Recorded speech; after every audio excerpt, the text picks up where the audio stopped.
भगवान शिव के 12 ज्योतिर्लिंगों में से दूसरे नंबर पर है मल्लिकार्जुन ज्योतिर्लिंग। मल्लिकार्जुन ज्योतिर्लिंग आंध्र प्रदेश में कृष्णा नदी के किनारे पर स्थित है। ये ज्योतिर्लिंग शैल पर्वत पर बना हुआ है, जिसे साउथ इंडिया का कैलाश भी कहा जाता है। ये मंदिर साउथ इंडियन स्टाइल में बना हुआ है। मंदिर तक पहुंचने के लिए घने जंगलों से होकर जाना पड़ता है। 12 ज्योतिर्लिंगों में ये ऐसा ज्योतिर्लिंग है जहां पर भगवान शिव और माता पार्वती दोनों के ही दिव्य ज्योतियां हैं। माता पार्वती को मल्लिका और भगवान शिव को अर्जुन कहा जाता है। इस वजह से इस ज्योतिर्लिंग का नाम मल्लिकार्जुन ज्योतिर्लिंग है। मल्लिकार्जुन ज्योतिर्लिंग का परिसर बहुत बड़ा है, जो कि करीब 2 हेक्टेयर के एरिया में फैला हुआ है। यह मंदिर ऊंची ऊंची दीवारों से घिरा हुआ है।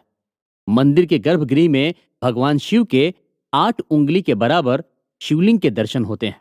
मंदिर का आर्किटेक्चर बहुत पुराना है। कहा जाता है कि 2000 साल पहले इस मंदिर को बनवाया गया था और देश के बड़े बड़े राजाओं ने इस मंदिर को बनाने के लिए खूब पैसा डोनेट भी किया था। मल्लिकार्जुन ज्योतिर्लिंग को पल्लव, चालुक्य, काकतीय और रेड्डी राजाओं ने बनवाया था। कहा जाता है कि 14 सेंचुरी में प्रलयम रेड्डी ने पाताल गंगा से लेकर मेन मंदिर तक सीढ़ियां बनवाई थी। विजयनगर साम्राज्य के राजा हरिहर ने मंदिर का गोपुरम और मुख्य मंडप बनवाया था।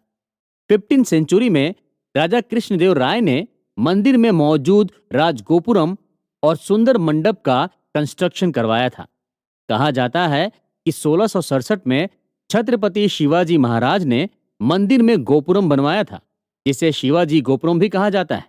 और मंदिर से कुछ ही दूरी पर पिलग्रिम्स यानी तीर्थयात्रियों के ठहरने के लिए उन्होंने धर्मशाला बनवाई थी। मल्लिकार्जुन ज्योतिर्लिंग के अलावा मंदिर परिसर में सहस्त्रलिंगेश्वर, अर्धनारीश्वर वीर, मध्य महेश्वर और ब्रह्मा मंदिर बने हुए हैं। मल्लिकार्जुन ज्योतिर्लिंग का शिखर सोने का बना हुआ है। इस मंदिर का गर्भगृह बहुत छोटा है, जिस वजह से एक साथ ज्यादा लोगों को अंदर नहीं भेजा जाता है। इस ज्योतिर्लिंग के सिर्फ दर्शन करने से सारी मनोकामनाएं पूरी हो जाती है। दोस्तों, आप सोच रहे होंगे, गर्भगृह को बड़ा भी तो बनाया जा सकता है, जिससे सभी आसानी से दर्शन कर सके। गर्भगृह के हजारों साल से इसी साइज में होने के पीछे एक मान्यता है कि इसको वैसा ही रखा जाना चाहिए जिस रूप में भगवान अवतरित हुए थे। इसको परिवर्तित नहीं किया जा सकता है। मल्लिकार्जुन ज्योतिर्लिंग के दरबार को सुबह 5:30 बजे भक्तों के लिए खोल दिए जाते हैं और करीब 1 बजे तक तीर्थयात्री मंदिर में दर्शन करते हैं। इसके बाद मंदिर के पट बंद कर दिए जाते हैं और फिर शाम को 6 बजे दोबारा खोला जाता है। रात को 10 बजे मंदिर बंद कर दिया जाता है। मल्लिकार्जुन ज्योतिर्लिंग से कुछ ही दूरी पर मां सती का मंदिर भी है, जिसे जगदम्बा मंदिर के नाम से जाना जाता है। ये मंदिर मां सती के 51 शक्तिपीठों में से एक है। श्री शैलम पर्वत पर मां सती की गर्दन गिरी थी। यहाँ मां सती को भ्रमरांबा के रूप में पूजा जाता है। कहा जाता है कि माता सती के पिता राजा दक्ष प्रजापति ने यज्ञ का आयोजन किया, जिसमें उन्होंने सभी देवी देवताओं को बुलाया था, लेकिन इसमें उन्होंने अपनी बेटी सती और दामाद शिव जी को नहीं बुलाया। तब मां सती बिना बुलाए ही यज्ञ में जा पहुंची, जहां दक्ष प्रजापति ने मां सती का बहुत अपमान किया, जिसे तो उन्होंने बर्दाश्त कर लिया, लेकिन बाद में दक्ष प्रजापति भगवान शिव के खिलाफ बोलने लगे, तो तब उन्होंने उस अपमान को नहीं सहा और यज्ञ में कूदकर जान दे दी। तब भगवान शिव बहुत गुस्सा हुए और मां सती के शरीर को हाथों में लिए पूरे ब्रह्मांड में घूमते रहे। मां सती के शरीर के अंग 51 जगहों पर गिरे, जो 51 शक्तिपीठों के रूप में जाने जाते हैं।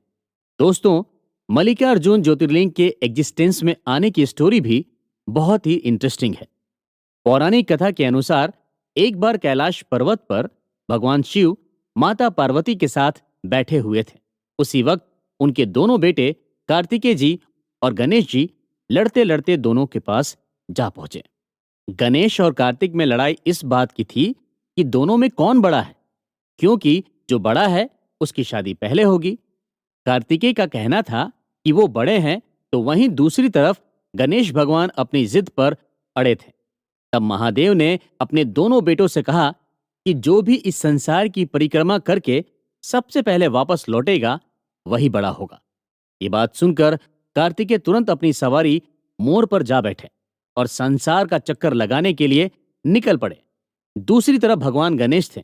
गणेश जी का वाहन चूहे को माना जाता है।